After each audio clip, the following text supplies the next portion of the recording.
Есть много историй о животных, просящих людей о помощи. Но многие люди не верят в это или просто думают, что это совпадение. Но когда бездомный Дмитрий впервые столкнулся с диким северным оленем, он был уверен, что тот нападет на него. Но вскоре его догадка оказалась ошибочной. Олень на самом деле хотел, чтобы Дмитрий последовал за ним, потому что ему нужна была его помощь с чем-то ужасным. 5 лет назад Дмитрий потерял работу и с тех пор живет на улице, но казалось, что скоро все изменится. Дмитрий больше не хотел жить в городе, у него были проблемы с полицией и жителями, потому что они не терпели бездомных. Вот почему Дмитрий хотел уехать из города, прошло больше недели, а он почти ничего не ел и не пил. Измученный, он не мог идти дальше и сел рядом с дорогой, ведущей в лес. Он потерял всякую надежду на лучшую жизнь и просто ждал, пока не умрет от голода. Но когда он понял, что кто-то стоит перед ним, то медленно открыл глаза, но он не ожидал этого. Дмитрий был ошеломлен, когда увидел оленя, стоящего перед ним. Хотя эти дикие животные были довольно пугливы, Дмитрий подходил все ближе и ближе. Он сразу подумал, что северный олень нападет на него, но никакого воздействия не было. Вместо этого Дмитрий обнаружил, что животное ни в коем случае не было агрессивным. Наконец, северный олень издал тихий звук. Прежде чем осторожно коснуться Дмитрия головой, Дмитрий потерял дар речи. Он не пил воды несколько часов, так что он был слишком измотан, чтобы понять, чего оленю нужно от него теперь. Сначала Дмитрий подумал, что лучшим вариантом будет притвориться, что он спит. Может быть, тогда северный олень оставит его в покое, но вместо этого животное снова толкнуло его. К этому времени Дмитрий был уверен, что ему не убежать от животного. Но тут проехала машина, посмотрела ситуацию и остановилась. Из него вышел мужчина и медленно пошел к Дмитрию, не желая пугать северных оленей. Он спросил, не нужна ли Дмитрию помощь, и достал из машины пистолет. Дмитрий был поражен, когда увидел ружье, потому что он не хотел, чтобы мужчина причинил боль северному оленю. Он знал, что должен сделать что-то быстро, иначе ситуация выйдет из-под контроля. Сначала Дмитрий медленно поднялся и осторожно попытался отогнать оленей. Он боялся, что этот человек выстрелит в животное. Но тут Дмитрий заметил, что олени продолжают следить за ним на каждом шагу. Бездомный почувствовал, что животное просит его пойти с ним. Дмитрий знал, что стрелок все еще был готов застрелить животное. Поэтому он старался как можно быстрее загнать оленей в лес. Это сработало, и когда мужчина загнал животное на несколько метров вглубь леса, он захотел вернуться на дорогу.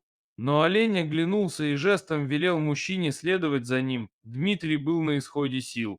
Но что-то внутри него подсказывало ему слушать животное. Сначала он боялся, что скоро упадет в обморок от истощения. Олень хотел ему что-то сказать, но что? Ему пришлось пройти через сплетение ветвей и листьев. Но, наконец, он увидел то, что лежало в грязи на земле. Было два маленьких северных оленя, у одного из младенцев была большая рана на ноге, и он стонал от боли. Другой, казалось, был в лучшей форме, Дмитрий последний раз работал медсестрой в больнице. Таким образом, он разбирался в медицине, но раньше не лечил животных. Тем не менее, он попытался помочь раненому олененку. Рана на ноге была вся грязная и, кажется, в ней застрял кусок свинца, это вполне могло быть свинцом охотничьего ружья. Он осторожно пытался очистить рану, как мог, затем он снял носки и перевязал ими рану, чтобы остановить кровотечение. Остановиться, тогда он попытался связаться с ветеринаром. Но, конечно же, как у бездомного, бедного человека, у него не было мобильного телефона. Несмотря на изнеможение, он быстро побежал обратно на главную улицу. Приехав туда, он попытался остановить машину. Но каким бы неопрятным он ни выглядел, ни одна машина не остановится, чтобы помочь ему. Водители, должно быть, думали, что он собирается просить денег, проехать несколько миль или, может быть, даже ограбить их. Тем не менее, Дмитрий не сдавался и не сдавался. Через некоторое время женщина фактически остановила свою машину и спросила, что происходит. Дмитрий рассказал ей эту историю и попросил связаться с местным ветеринаром, чтобы помочь пострадавшему животному. Женщина на мгновение заколебалась, история показалась ей странной. Такую абсурдную историю рассказал явно заброшенный и дезориентированный мужчина, но когда она посмотрела глубоко в глаза мужчине, она схватила свой мобильный телефон. Что-то в его глазах подсказывало ей, что он говорит правду. Водитель связался с местным ветеринаром, который тут же согласился и приехал в указанное место в лесу. Ветеринар увидел раненое животное, лежащее на земле, вместе с Дмитрием осторожно поднял его и положил на большую платформу своего пикапа. По прибытии в ветеринарную клинику северному оленю потребовалось срочное лечение для удаления инородного тела. Ветеринар поблагодарил Дмитрия и сказал, что он может подождать в комнате ожидания. Все, о чем Дмитрий думал в ожидании, был человек с пистолетом, которого он встретил.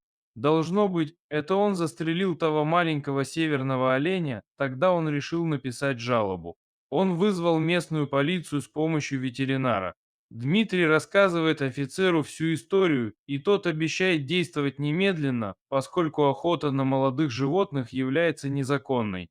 Полицейские выехали на место в лесу на двух патрульных машинах и обнаружили пустые гильзы. Через некоторое время им удалось присвоить это оружие, и обнаружилось нечто невероятное. На самом деле это был человек, которого Дмитрий встретил на обочине дороги. Полиция провела обыск в его доме и немедленно арестовала его, но не потому, что он охотился на олененка. Одно это привело бы только к штрафу, у мужчины не было действующей лицензии на оружие, и он явно был браконьером. Позже он был приговорен к тюремному заключению за незаконное хранение оружия и браконьерство маленького олененка отпустили через неделю. Но великий страх состоял в том, что мать олениха, пришедшая к Дмитрию, не найдет своего теленка. И даже если бы она это сделала, вопрос заключался в том, не выбросит ли она своего теленка после этого долгого отсутствия. Но, к счастью, все прошло хорошо. Примерно через 2 часа мать заметила теленка и подбежала к нему. Позже Дмитрий сказал в интервью, что этот опыт придал ему новой смелости взять свою жизнь в свои руки и попробовать начать все заново. Пожалуйста, поставьте мне палец вверх и подпишитесь на канал бесплатно.